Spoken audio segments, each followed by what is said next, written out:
Your Excellencies, in the new order of things, could we tell those who are making noise at the rear, if they are not for the event, they can as well leave? Because the Anambra that we're talking about is a place of law and order. Isn't it? Anambra is a place of law and order. And for a few minutes, we said that there weren't going to be any lengthy celebrations. This event was supposed to last for some minutes. You just come in, national anthem prayers, swear people in, and we go to work. Because my first meeting is already waiting, the people for the first meeting. And that's why we had to cut this thing very short so that we can go to work. So please, if you could listen to us for just a few minutes. And let me say, do I want to rest on the existing protocol, but then to say, Your Excellency, my Deputy Governor of Anambra State, Dr. Ojukwu Ibezim, the newly minted Deputy Governor of Anambra State, and his wife. But while I do that, I will also recognize the wife of the Governor of Anambra State. The wife of the Governor of Anambra State.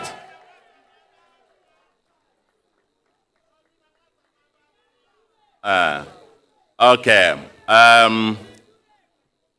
Let me say, Your Grace, not in any particular order, my national chairman, our Lord Bishops here, Lord Spiritual and Temporal, a national chairman, the Speaker of the Anambra State House of Assembly, the members of the National Assembly, former and current, I could say, are distinguished senators.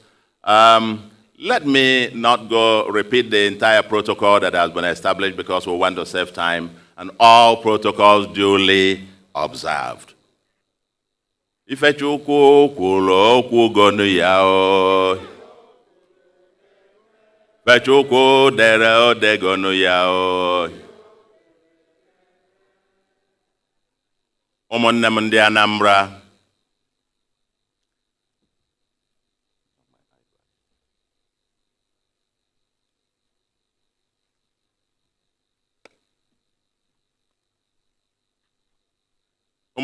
Anambra, this is a moment.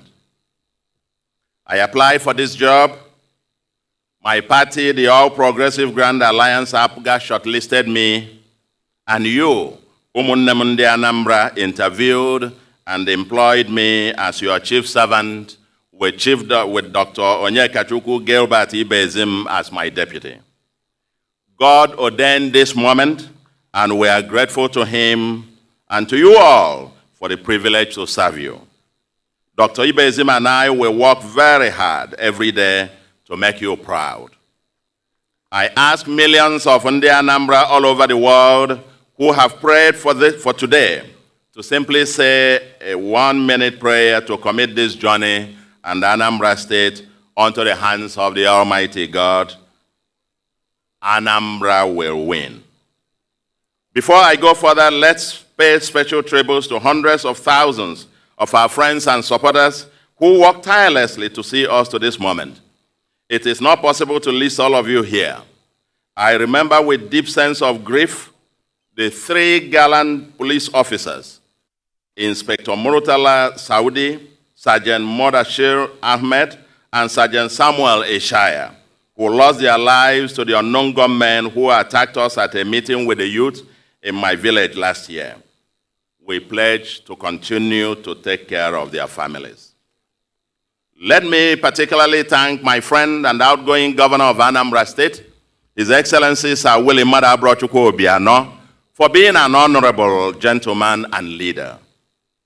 On Saturday, 20th November 2016, I accepted your proposal for gentlemen's understanding and partnership. I kept my part in 2017, and even after 5 years, you still kept yours in 2021. I always emphasize this point because it is rare these days to find people who keep their word in politics, and we will never take your support for granted. You are indeed a great leader. Thanks for believing in me. We will work hard to make you and the Anambra proud. To our indefatigable national chairman, Ozombu Dr. Victor Ikoye, your visit of 27th August 2016 and unwavering support remain historical.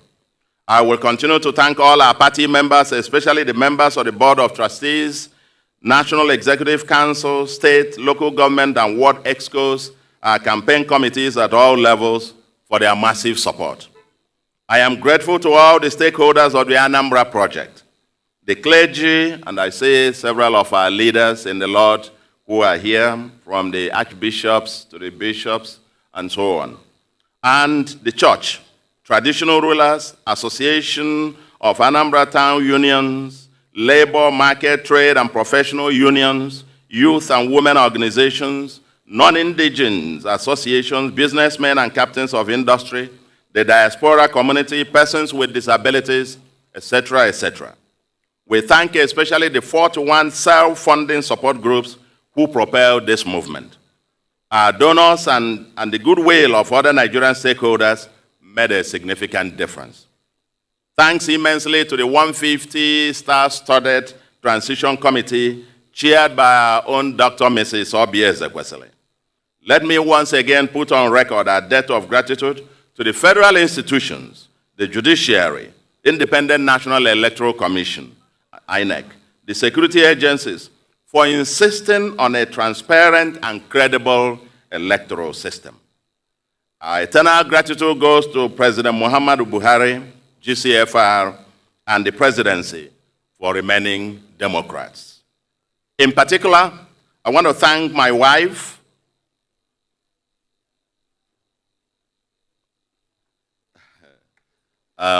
that's the one that makes me glow, and Francis Soludo, my children, Ozonna, Ifatu, Chinua, Ekene, Odoka, and Zikora, for their love and sacrifices. Despite your deep reservations about this journey, you still allowed and supported me to step out in the service of our people. As I repeatedly promised, I will work hard every day never to disappoint you. My 90-year-old father is watching this live, while my late beloved mother, Mbafo, is smiling in her grave. Today is my first day at work.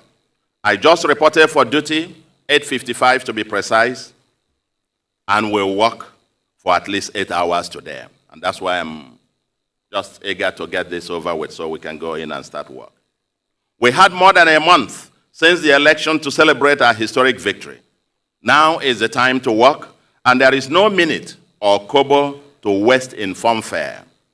In a few minutes, I will announce some of the principal officers of my administration and commence with serious meetings of the Anambra Security Council, followed by a meeting with the permanent secretaries, a meeting on Okpoko, and with my strategy execution and evaluation team. Within the next 1 week, the list of commissioners will be laid before the House of Assembly. Tomorrow, we will head to Okpoko, in Obaru local government area, and parts of Onitsha and Indemili, as we signpost our commitment to fundamental urban regeneration, beginning with the greater Onitsha metropolis. As I stand here, ladies and gentlemen, I feel the weight of history. I stand on the foundation laid especially by our elected predecessors, Honorable Right Dr. Nnamdi Azikiwe, GCFR, Dr. Michael Okpara, Chief Jinwo Obodo, Chief Christian Ono, Dr. Chukwuemeka Ezife, Dr. Chinwoke Mbadinuju, Chris Ngige, Mr. Peter Obi, and yes, our own Chief Sir Willie Obiano. You all did your best and well for our people, and I salute you all. As I wear the Afghan muffler on my neck, I feel the weight of Africa's historic progressives, like the great Zik of Africa, Chief Obafemi Awolowo GCFR, Mwalimu Julius Nyerere, Dr. Emaya Okpara, Malam Aminu Kano, Chief Joseph Taka, Malam Balarabe Musa, Kwame Nkrumah, etc. Not to talk of millions of the living African progressives who still dream of Renaissance Africa. We will never let them down. The All Progressive Grand Alliance, our party, initially set up to be registered as United Progressive Grand Alliance OPGA, is a nostalgic rebirth of the Grand Alliance of Progressives in the First Republic, comprising Azikiwe's NCNC, Awolowo's Action Group, Joseph Taka's United Middle Belt Congress, Aminu Kano's NEPU, etc. As the first true progressive party in Nigeria since 1999, at least it is the first to be registered as a progressive party. Our ideology is a combination of Zeke's neo-welfarism, Awolowo's scientific socialism, and Aminu Kano's democratic humanism to form what we see as the Pan-African market progressivism. It is a Pan-Africanist ideology that integrates the social democratic values with the principles of competitive markets. Anambra, under our watch, will mirror this ideology, and we believe that this should be Nigeria's compass to the future. We will seek active collaboration and cooperation with the federal government, our neighboring and other states, as well as the international community, to provide our state truly people-centered governance. We will consolidate the progress made under our predecessors to continue Anambra's upward trajectory. Today, ladies and gentlemen, I stand up for the millions of Ndi Anambra for whom this mandate means everything. The hopes and expectations rise up to the heavens. Understandably, all of us wish that I could perform miracles by waving my hands and our problems will be solved. I hear you. I feel your pulse. For your sake, I keep awake at night, sometimes having palpitations about not letting you down. Well, since God is a miracle worker, I will look out to him in prayer and faith as we start the work ahead of us. I see and feel all the humongous challenges. I know the lean financial base of our state.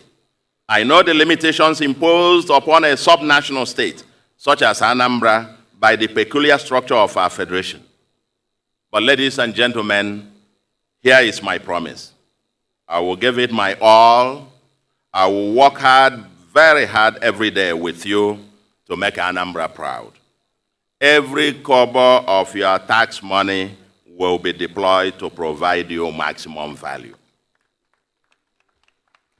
People ask me why we are not celebrating today as it has become customary. My response is that we all, party members, supporters, family, and friends, celebrated in thanksgiving and prayers after you decided to employ me last November 6th and 9th. But today, my first day at work, is not a day for celebration.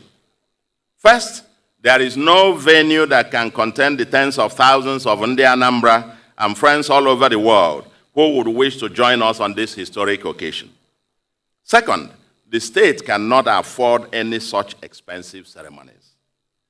Third, and as a matter of personal philosophy and as a true progressive, I do not subscribe to using the paltry tax collected from the women selling pepper on the roadside or the Okada or Keke drivers on a fleeting funfair or banquet. I insisted that this event must not cost the government of Anambra 1 kobo, and it has not. Even the little refreshment that we'll have here, the canopies and so on, they are all paid personally. It will not cost Anambra 1 kobo to do this. I would rather use such resources, if it's available, to lay the foundation stone for a public hospital at Okpoko or elsewhere, or empower our security agencies to fight criminality. Today, I come with a sober heart, conscious of the enormity of responsibilities on our shoulders and the challenges ahead. Yes, there will be time to celebrate. We will celebrate when security of life and property is guaranteed and law and order is restored. When every child of schooling age is in school. When every school child is receiving the 21st century education for the digital age. We will celebrate when everyone, especially children and women, can access quality health care, where the cost of doing business is down to near zero. Our roads are tarred and we have an efficient transportation system with no one having to wait in traffic for more than a few minutes. Until we have access to 24-hour electricity and our streets are clean and green, our cities, communities, and markets are planned and cleaned, the many millions of Chalinwamba and the vulnerable persons are lifted up to realize their God-given potential. And all our pensioners receive their gratuities and workers are paid their leave allowances and contractors paid, we will not celebrate. Until our youths get jobs and business opportunities, until the youth in Okpoko Zone 9 become global serial entrepreneurs, we will not celebrate. Poverty, until poverty and income levels rising. Yes, I will not celebrate, and certainly not with the taxpayers' money. Umunnemundi Anambra, I come to this for 12 years since 2009 when I first indicated interest to serve you. I persevered through the turbulent politics, and here we are today. Once again, I present to you the Soludo solution, our contract with the people, which we intend to vigorously implement subject to resource availability. Our contract with Anambra people derived from 3 seminal documents. The Anambra Vision 2070, a 50-year development plan, which I chaired the drafting. B, the Soludo solution, a people's manifesto for a greater Anambra. And the third is the Transition Committee's combined report, which built on the first 2 documents. In sum, ladies and gentlemen on the Bain, this is an agenda for an itinerant tribe in search of a livable and prosperous homeland. Driven by the philosophy of one Anambra, one people, one agenda, our goal is to build Anambra into a livable and prosperous smart megacity. Yes, we are starting, as I said, tomorrow at Okpoko. Somebody asked me from the south, that the outgoing governor is from the north, and is just handing over to someone from the south, and you're also beginning your first job from the north. And I said, my response was, I believe in one Anambra, one people, one agenda. And our agenda, that one goal, is to build Anambra into a livable and prosperous smart megacity. We aim to transit beyond petroleum into the digital world of the 4th Industrial Revolution and envision Anambra as an industrial, technology, and leisure entertainment hub of West Africa. Our detailed plan rests on 5 key pillars. The first is law and order, and that is homeland peace and security. The second, economic transformation as Nigeria's next axis of industrial, tech, and leisure. And fourth is competitive and progressive social agenda to deal with education, health, youth, women, and vulnerable groups. And then governance, rule of law, and the rebirth of our value system. And finally, to aggressively tackling our existential threat posed by the environment. And that's towards moving towards a clean, green, planned, and sustainable cities, communities, and markets. For me, ladies and gentlemen, this agenda is also personal. I am here to join you in building a society where I will be proud to live in after leaving office. Ndebai, what we propose is what we collectively build, is that we collectively build a new social and economic order that guarantees and defends economic freedom and reward of private enterprise to secure our future, that any child born in Anambra will have little incentive to rush elsewhere in such cases, and anyone persecuted anywhere in the world can return to a happy and prosperous homeland. That is our mission. Such a new order will, of necessity, entail a massive disruptive change and creative destruction, with short-term pains but guaranteed long-term benefits. As a humane and progressive government, we shall strive to deliver the difficult change with a human face. As we transit into a non-oil economy, our strategy is a small open economy framework embedded in the 21st century imperative of everything technology. We seek to bring the world to Anambra and take Anambra to the world, especially in the context of the African Continental Free Trade Area. Our Made in Anambra and Anambra Standards agenda underpin this strategy. If you can produce it in Anambra, I will, provided that your standards meet the Anambra standard, which is excellence. The Anambra government will only patronize made in Anambra products and services unless such goods or services are not currently made in Anambra, then made in Nigeria, Africa, and in that sequence. When you see me in innocent vehicles or in my Akwete dress with a pair of shoes made in Obunike and Nkwele Izunaka, that's my shoe from there, and Onisha, we are making a statement. And if you look there, you will see, as I promised, that the vehicle I will drive will be innocent as Governor of Anambra. And they're already, that's it, packed there. Today, the light refreshment to be served after this brief event is abacha from Umunze, Okwa from Isofia, Anambra rice with Ofaku, Nkwenu from Obo, Ngwo from Awandoba, and malt and bottled water from Onisha.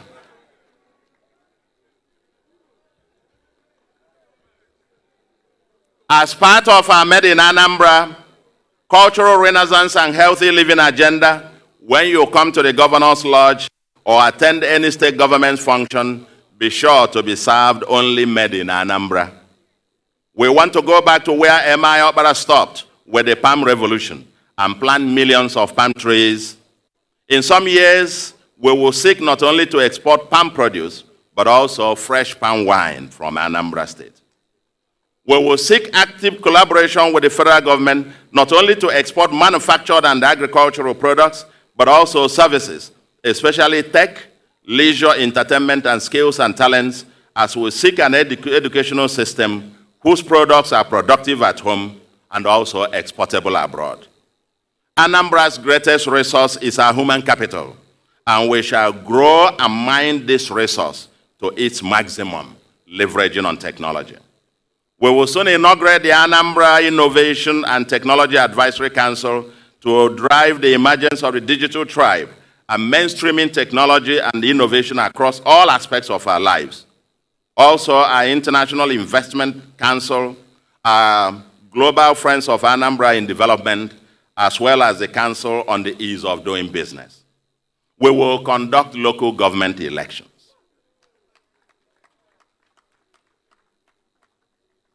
No doubt, the uniform local government system as the third federating unit is one of the contested features of our federalism. But we must make the best of a bad system by unleashing the potential of governance at the lower levels. Over the next 2 years, we shall review, amend the relevant legislations, reform and strengthen the system for efficiency, restructure and strengthen the Anambra's Independent Electoral Commission, and conduct local government elections. We will collaborate and coordinate actively with local governments to ensure synergy and complementarities. Let the revolution also get to the grassroots. We shall reinvigorate and mainstream the public-community-private partnership as a veritable framework for service delivery and development. We will develop pragmatic frameworks for private sector and communities to adopt schools, build roads, infrastructure, manage government assets, receive and manage development matching grants, participate in sanitation and securing law and order. There is a subtle but powerful revolution underway, or raising the bar on our age-old community development model. Yes, every community embarks on community development. And there are thousands of Anambra operating different private charities and philanthropies. But let me give you an example that beyond the well-known Nnewi model about think home and act home, some communities such as Nneni and Adaziane, just showing these two as an example, are showing new examples. At Nneni, an individual has tarred 18 kilometers of road, and together with others, now a total of 24 kilometers of road provided by private citizens of Nneni in Nneni. And they are now refurbishing and empowering public schools in their community. An individual in Adaziane has also done 13 kilometers and wants to surpass the Nneni record. The government will provide a framework to incentivize and unleash the momentum of this new phenomenon at the village and community levels. Our government is committed to promoting the expeditious dispensation of justice, especially the prompt resolution of commercial disputes. We shall collaborate with the Chief Judge and his colleagues to significantly improve the physical infrastructure and technological infrastructure of the courts, and hopefully also implement some structural reforms to fast-track the path to justice and make Anambra the #1 in the speedy dispensation of justice and ease of doing business. Ndeba in the Anambra, part of our future is in our past.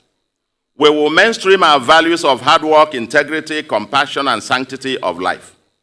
The fringe but destructive minority, which embodies the get-rich-quick by all means philosophy, cultism, drug addiction, bloodletting criminality, kidnapping, etc., they do not represent us and cannot define us. As a new social order and everything technology, philosophy take life, many unproductive systems will give way. There will be new and better ways of managing our parks, managing our markets, different and better ways of collecting government revenue, managing waste, and general service delivery to citizens. The land,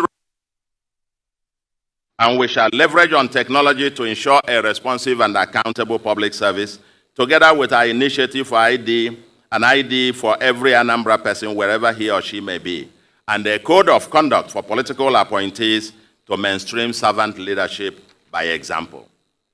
We must, ladies and gentlemen, rid Onitsha and all our roads and markets of revenue touts and make shopping in Anambra a pleasurable experience. Today, I will sign an executive order to suspend all revenue contracts operating in the parks, markets, and roads until we put in place a new system within the next 4 weeks. Consequently, as from tomorrow, the 18th March 2022, if anyone asks you to pay him or her cash as revenue to the government in the parks, markets, and roads, such a person must be a thief. And market unions must also stop harassing the customers. We shall embark on massive training and social re-engineering to win our people off the old unproductive ways. As a humane government, we shall endeavor to offer alternative opportunities to the revenue touts. Over the next 2 years, many will complain that, quote, it is not the way we do it. But we can't repeat the same thing and expect a different result. During the coming months, we shall embark upon bold but difficult reforms, and these reforms may be unpopular, especially among those benefiting from the existing order. For sure, the revenue and park mafia that rake in billions of government revenue into their private pockets won't be happy. But we commit to doing the right things, and we plead for your understanding, patience, and cooperation. By His grace, Ndebanye, Anambra will win. But Anambra State is a subnational entity within the context of Nigeria's unitary federalism. The speed of our progress will depend in part upon the threats and opportunities inherent in such a system. The ongoing constitutional amendment at the National Assembly is welcome, albeit that some of the proposals merely tinker at the margins and are attempting to do more of the same. The subnational states need to be unleashed. For too long, Nigeria has tried a top-down strategy. Now is the time to try a bottom-up approach, and that's part of my motivation. While we debate how far the devolution and reconfigurations will go, the world is not waiting. As the world transits away from oil into cleaner energy sources and the world of fourth industrial revolution, Nigeria needs a fundamentally different rule book to survive and to compete. We will seek to optimize the limited headroom allowed by the current peculiar structure to give our people improved lifestyle. Ụmụnne Anambra, besides the environment, a fundamental existential threat to our state and indeed Igbo land is that of peace building and law and order. We can't build this homeland by turning the sword against each other. Ndị Anambra love their homeland, but the recent upsurge in threat. My heart bleeds to see and hear about our youth dying in senseless circumstances. Every criminal gang today, kidnappers, wicked murderers, arsonists, rapists, thieves, all now claim to be freedom fighters. Criminality cannot be sugar-coated. This must stop. All the stakeholders must now review both the narrative and the action plan. For starters, I totally endorse the recent statement of March 7th this year by the joint body of Southeast Council of Traditional Rulers and Bishops and Archbishops on the peace and conflict resolution, requesting for a tripartite discussion between them, the presidency, and the Southeast governors to deal with the conflicts in the Southeast, especially in relation to Nnamdi Kanu and the indigenous people of Biafra IPOB and the Eastern Security Network. There is no conflict that dialogue in good faith cannot resolve. Restore peace and security in Anambra, and we will seek active collaboration and cooperation of all stakeholders. To the IPOB, ESN, and MASOB, as well as the disparate armed groups in the forest, it is time to interrogate both the purpose and the means of your campaign. Ladies and gentlemen, to the politicians playing politics with insecurity, you are riding a tiger. The current trajectory is a road to desolation. Let us get around the table and talk. Let the elite in the closet come out and let's debate our future and forge a consensus. The conspiracy of silence by the elite and some of the community leaders must end. If you see something, say something, or do something. Securing Igbo land and Nigeria must be our collective responsibility. Let those in the forests come out, surrender your guns, and let's work together to rehabilitate and empower you to contribute positively to peace and prosperity of our homeland. A significant part of our state economy is powered by artisans, keke drivers, vulcanizers, hairdressers, cat pushers, petty traders, bricklayers, women frying akara, and all those who depend on daily toil and sweat, their families.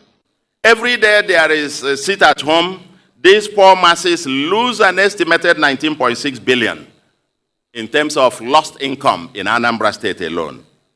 Due to the protracted breakdown of law and order, businesses are relocating outside the Igbo land, and there is growing unemployment, and traders who used to come to shop in Onitsha, Aba, etc., are going elsewhere. Who is losing?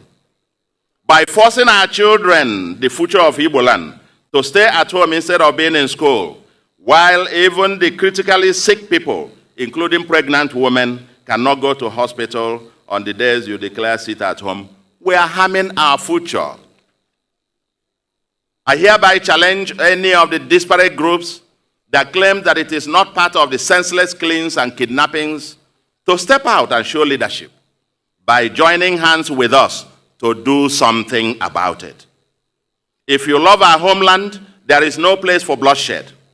Our Lord Jesus Christ admonished us in Matthew 26, verse 52, quote, "Put your sword back in its sheath, for all who live by the sword will die by the sword."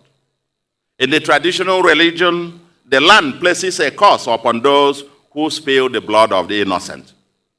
For me, ladies and gentlemen, on the mind, this issue is very personal to me and a very emotional one.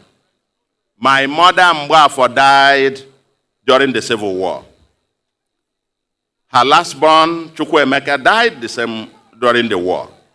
My father bore a bullet inside of him for many years. My elder brother at 16 was in the boys' company, such that myself, the second, at 8, I became the man of the house with all the men at the war front. My uncles, cousins, etc. died during the war. This is 2022, and there are certainly far better ways to protest than shedding the blood of the innocent or resorting to criminality. This is why I call on all of us today to join hands with me to execute the real agenda a livable and prosperous homeland of opportunities and jobs for our youth while maximizing the benefits of a united Nigeria, Africa. With Ohanese's estimate that some 11.6 million Igbos live in the north and over 7 million in Lagos state alone, and over 70% of our non-land assets scattered all over Nigeria and the world, we need Nigeria and Nigeria needs us. We need Africa and the world, and they also need us. Yes, we have had every genuine agitation for fairness, justice, equity, and equality in the Nigerian Federation. No, we refuse to turn our homeland into a crime scene and all manner of criminality. No group has ever succeeded in any struggle in history by turning the sword against themselves. I promise to work hard with other governors and leaders in the Southeast and others to take your agitations to the table of all Nigeria, and we hope to bargain for a win-win solution for all Nigeria. I will engage all parties to the breakdown of peace and order in Anambra from a point of determination to solve problems and resolve the disagreements with openness, integrity, equity, and justice. I will absolutely invest my political capital within the state, our Southeast and the presidency, federal government, and its establishments, and as a matter of topmost priority. With good faith and hard work by all parties, I am convinced that justice, peace, and order will return to Anambra State and the Southeast within the shortest possible time. Umunnem ndi Anambra, this agenda is premised upon your irrepressible and communal spirit. It is you, the people, that will make it happen. We all love our homeland to death, and we can turn it into whatever we will that it should be. A new servant leadership and a new homeland consciousness by the people will get us there, despite huge challenges. For example, to effectively implement our ambitious agenda, we need annual investment levels of about 25 to 30% of the state gross domestic product, GDP, and this will come to, in dollar terms, to like about $2.58 to $3.09 billion. It's the level of investment you're required to make here to make the kind of dent we need. And at current levels, our public sector investment is less than $100 million. The gap seems daunting, but we are undaunted. The internally generated revenue of the state is barely 0.5% of the state GDP. And this presents immense opportunity as well as a threat in the context of a rentier culture. Trust between the citizen and the government is broken, and the people do not believe that they can get value for their taxes. We are determined to change this.